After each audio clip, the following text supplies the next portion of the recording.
Assalamualaikum warahmatullahi wabarakatuh. Selamat pagi semuanya. Perkenalkan, nama saya Sri Suningsi. Saya guru sosiologi kelas 10.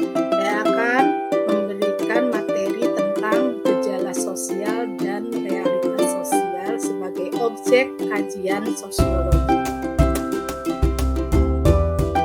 Tujuan pembelajarannya yaitu dengan mempelajari bab ini, Anda diharapkan mampu menyimpulkan fungsi sosiologi dalam mengkaji berbagai gejala sosial dan realitas sosial yang terjadi di masyarakat.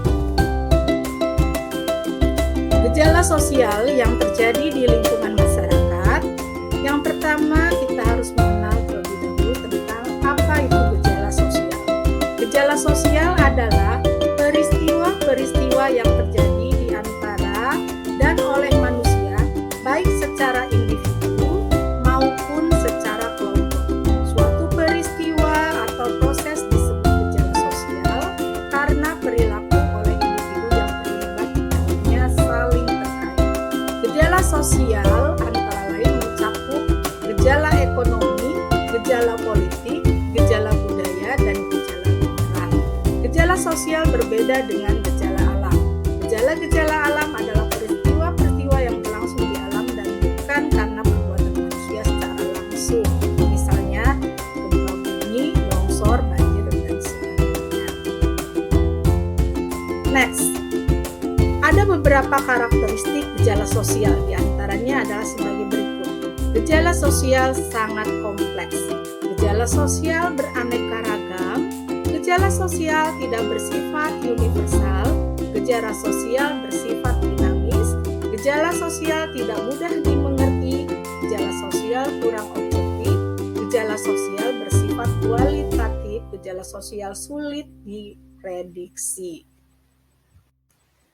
Lebih lanjut, kita akan mengenal jenis-jenis gejala sosial menurut Pitirim Ashorokin. Di antaranya adalah sebagai berikut: gejala sosial religius, gejala sosial ekonomi, gejala sosial politik, gejala sosial hukum.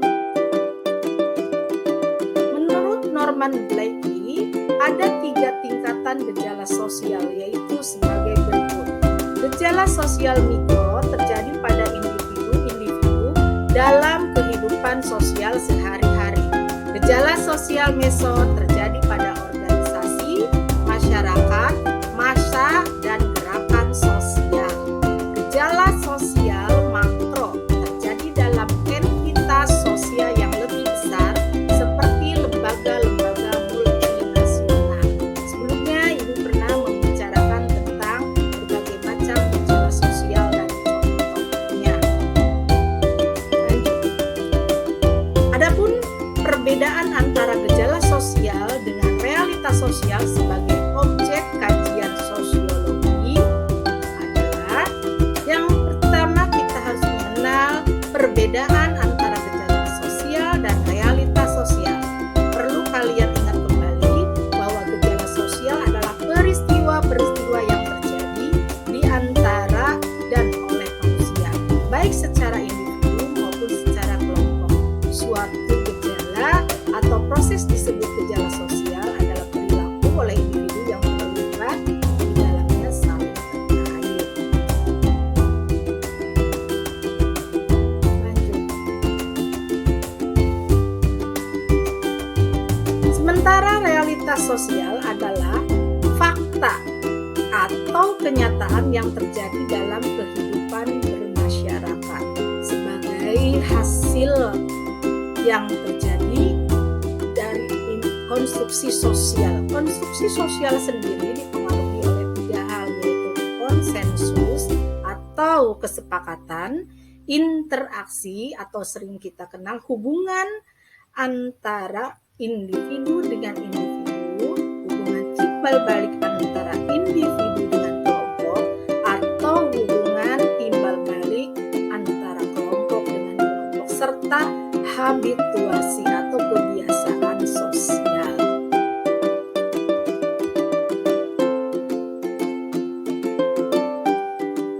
Sosiolog merupakan ilmu yang mempelajari tentang tingkah laku sosial yang berkaitan dalam interaksi sosialnya adalah hubungan antara individu dengan individu dengan kelompok atau antar kelompok. Realitas sosial merupakan suatu jalinan yang terjadi sebuah fakta di mana hubungan itu memperketat jalinan hubungan. Konsep-konsep realitas sosial yaitu konsep tentang keluarga, konsep tentang masyarakat, suatu konsep tentang kelompok sosial atau organisasi sosial, terus kerumunan sosial, dan suku bangsa atau sebuah komunitas sosial. Lanjut. Faktor pembentuk konsep realitas sosial diantaranya masyarakat, organisasi sosial, dinamika sosial, dan perubahan sosial. Jadi ini sifatnya situasional, sementara pada gejala sosial itu dikaitkan dengan bagaimana suatu perilaku yang berlaku dalam suatu individu maupun kelompok. Sementara sebuah realitas sosial adalah fakta yang terjadi akibat dari adanya ide atau suatu proses yang terjadi baik secara individu maupun kelompok yang ada pada masyarakat, yang ada pada suatu organisasi sosial, ada pada dinamika sosial, ada juga terhadap sebuah karena adanya perubahan sosial. Proses terjadinya realitas sosial yaitu eksternalisasi adalah suatu proses di mana semua ide muncul dari pemikiran manusia. Objektivitas adalah proses di mana semua ide dipersepsikan dalam suatu kenyataan. Dan interrealisasi adalah proses di mana kenyataan objek dimasukkan ke dalam diri manusia menjadi suatu pengetahuan.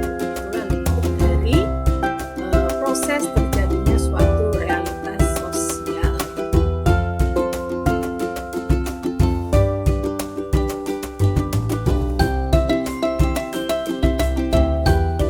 Perhatikan contoh realitas sosial.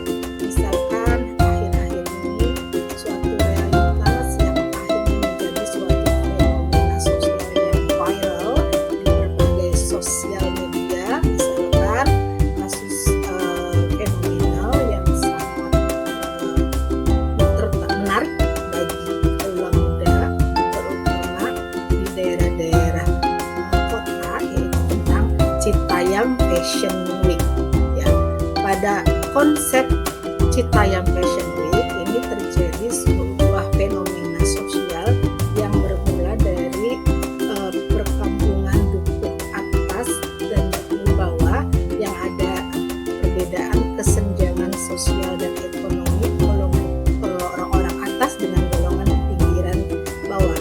Kebiasaan anak-anak remaja Citayam itu selalu berkumpul di sore hari di daerah area jalanan, ya, di mana kawasan dukuh atas ini selalu menampilkan hal-hal yang unik dan nyentrik.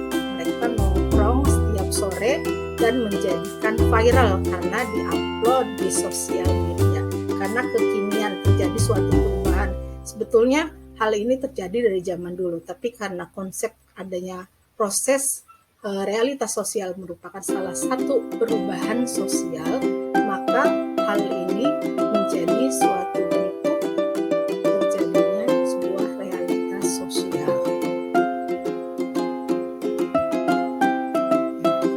Berikut ini beberapa kasus nyata perwujudan dari realitas sosial.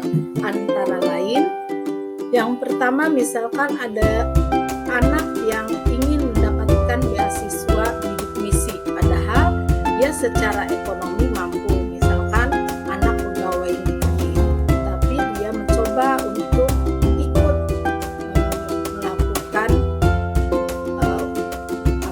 melakukan suatu jalan-jalan coba-coba untuk ikut serta dalam program bidik misi, ternyata berhasil, padahal secara ekonomi dia mampu, tetapi karena berhasil dan selalu ada aturan dalam proses bidik misi, bagaimana caranya video yang diunggah atau foto-foto yang diunggah sebagai syarat bidik misi berhasil, maka sedemikian rupa keluarga mencoba untuk mendukungnya karena ada keinginan untuk mendapatkan beasiswa dalam bidik misi, walaupun sebetulnya banyak yang layak, dan itu ada menjadi sebuah fakta yang terjadi pada masyarakat.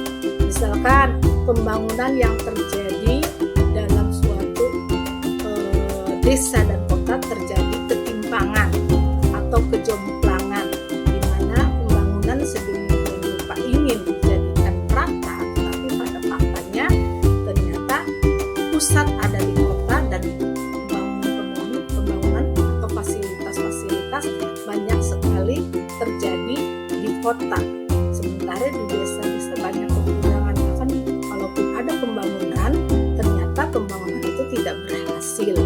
Misalkan membangun pusat-pusat hiburan atau pusat-pusat perbelanjaan yang modern. Kalau di kota dengan segmen masyarakat yang menengah ke atas, hiburan atau tempat-tempat hiburan, pembangunan seperti mall ataupun pusat perbelanjaan itu akan laku. Tapi ketika di desa dengan latar belakang sosial ekonomi menengah ke bawah, itu kemungkinan terbengkalai dan mereka masyarakat tidak tertarik terhadap pembangunan. Disitulah pembangunan menjadi suatu ketimpangan secara sosial ekonomi.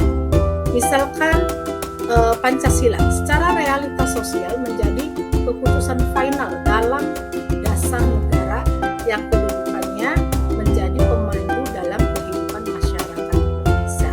Misalkan secara real bahwa Pancasila, misalkan sila pertama, berketuhanan yang Maha Esa.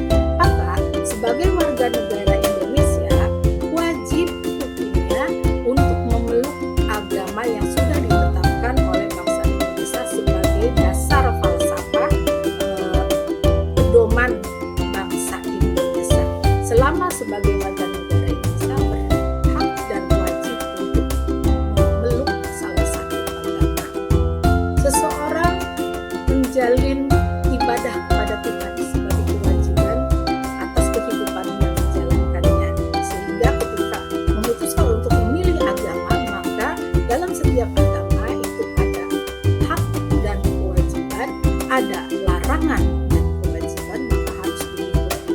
Ada kewajiban yang harus diikuti sebagai upaya mereka untuk taat terhadap agamanya. Terus ada gambaran atas keberagaman masyarakat Indonesia yang menjadi sarana untuk memajukan pergaulan antara suku, agama maupun antar golongan. Perlu kalian ketahui bahwa bangsa Indonesia beraneka ragam. Faktanya secara realitas berbagai macam suku bangsa itu juga akan menjadikan suatu proses di mana suatu suku bangsa juga memiliki kebiasaan, tradisi, dan adat istiadat yang berbeda-beda. Perbedaan itu menjadi suatu keanekaragaman yang indah dan itu menjadi suatu realitas bagi masyarakat Indonesia.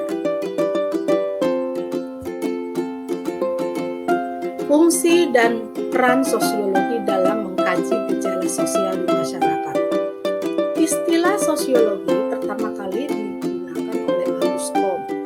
Comte mengatakan bahwa sosiologi adalah ilmu tentang gejala sosial yang tumbuh pada hukum alam dan tidak berubah. Menurut Pikirin Sorokin menyatakan bahwa sosiologi mempelajari hubungan dan pengaruh timbal balik antara aneka macam gejala sosial, misalnya antara gejala ekonomi dan agama, keluarga dan moral, hukum dan ekonomi, serta masyarakat dan politik.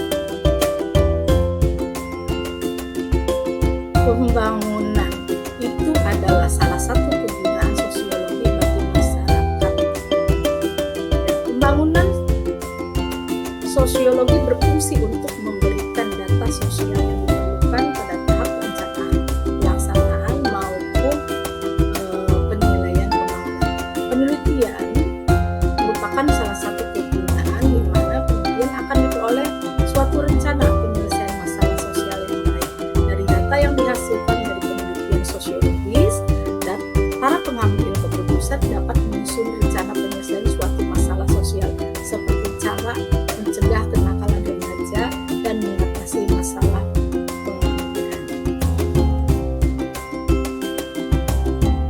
Peran sosiologi di masyarakat adalah sebagai berikut.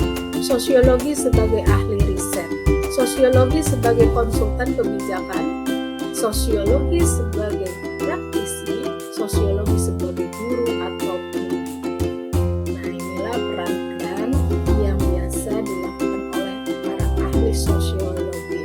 Misalkan sebagai guru atau pendidik bertujuan untuk membimbing perilaku siswa untuk lebih memiliki kekuatan karakter yang sudah ditetapkan di dalam kurikulum. Misalkan jujur, bertanggung jawab, peduli sosial. Selain itu juga siswa diharapkan setelah mempelajari sosiologi, mereka lebih memiliki hubungan manusiawi atau hubungan sosial yang tinggi di antara individu kelompok atau antar kelompok. Baik, itu saja yang sudah Ibu sampaikan. Terima kasih. Wassalamualaikum warahmatullahi wabarakatuh.